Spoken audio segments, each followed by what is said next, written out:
بسم اللہ الرحمن الرحیم۔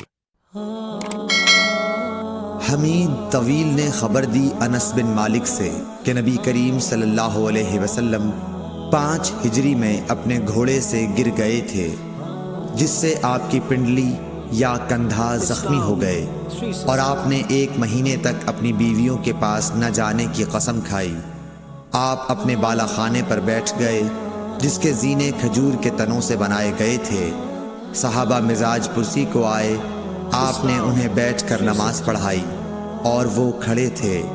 جب آپ نے سلام پھیرا تو فرمایا کہ امام اس لیے ہے کہ اس کی پیروی کی جائے، پس جب وہ تکبیر کہے تو تم بھی تکبیر کہو، اور جب وہ رکوع میں جائے تو تم بھی رکوع میں جاؤ، اور جب وہ سجدہ کرے تو تم بھی سجدہ کرو، اور اگر کھڑے ہو کر تمہیں نماز پڑھائے تو تم بھی کھڑے ہو کر نماز پڑھو۔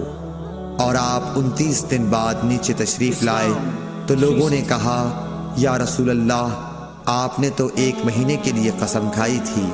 آپ نے فرمایا کہ یہ مہینہ 29 دن کا ہے۔ صحیح بخاری حدیث نمبر 378۔